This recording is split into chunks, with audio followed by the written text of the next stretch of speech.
What's going on, guys? Welcome back into the channel. In today's video, we actually have a pretty quick one for you, but we're going to be going over auto subs within Dynasty Mode specifically, not anything outside of Dynasty Mode. There have been some recent discussions about your auto sub sliders at the main menu and how those can affect gameplay and stuff like that.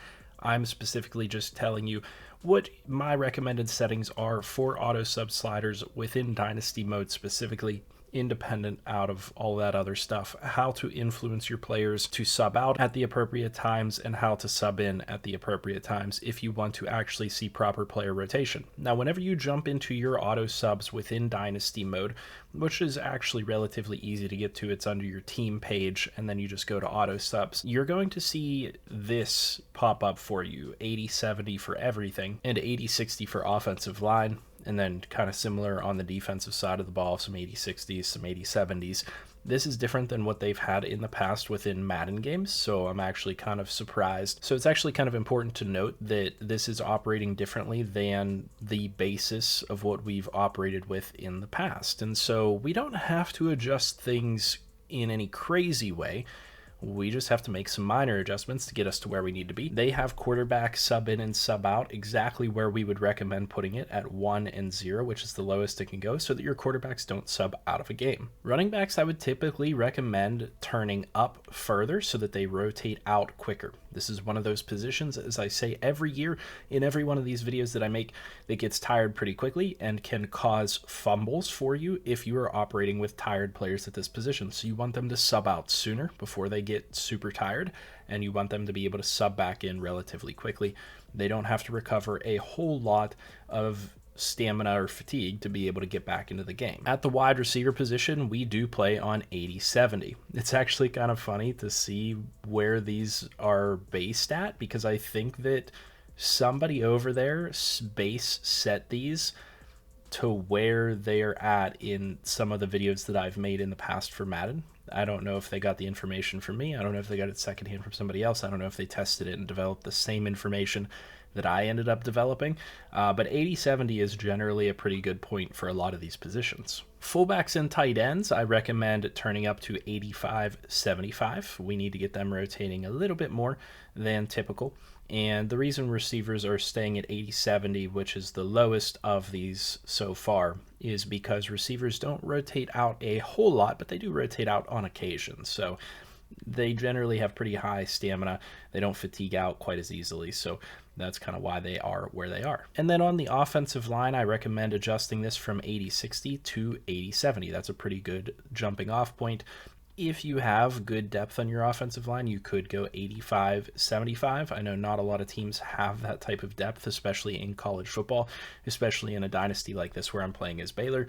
You typically have a good first set of linemen and then maybe a couple other half-decent players, but generally not going to have too many players that should be rotating in that are going to be super effective on that offensive line. I do think, before I move on to defense, that it is worthwhile to note that some of the issues with giving up sacks in this game can be attributed to offensive linemen staying in the game too long and being tired, and them therefore performing at a lower level.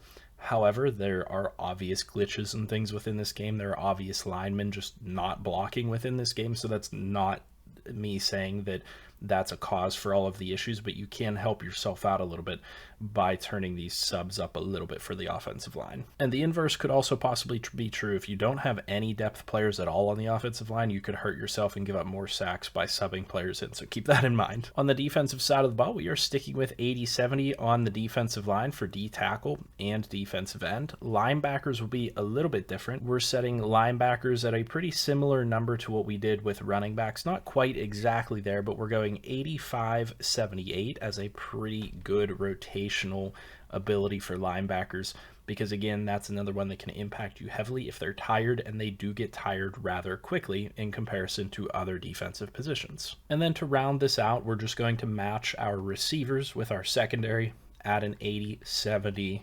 rotation rate here for both corners and safeties. Those players, again, they don't fatigue quite as much, so they're going to be on the lower end of things.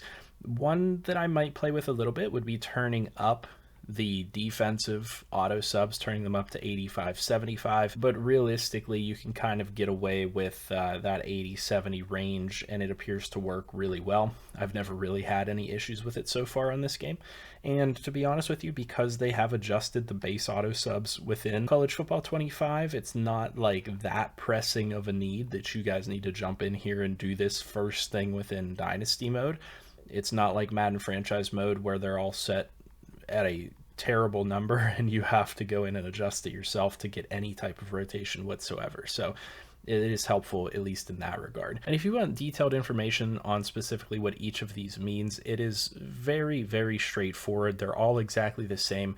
The sub out number is essentially the fatigue rating or stat that a player is going to sub out of the game at, and they'll sub back in when they get back up to the sub in number. So as an example, with running backs, they will sub out when they get down to 82 stamina, and they will sub back in when they get back up to 88. And that's all I have for you guys in today's video. Hopefully this is helpful to you guys in some way. Like I said, it's not a massive difference from what the base is set at. Definitely go in and make sure that your base is set where I showed you at the beginning of the video, where it's that like 80-70 clip, because if it's not there, you definitely want to at least get to that point to have some form of natural rotation within your game and to be able to take players out whenever they're getting super tired.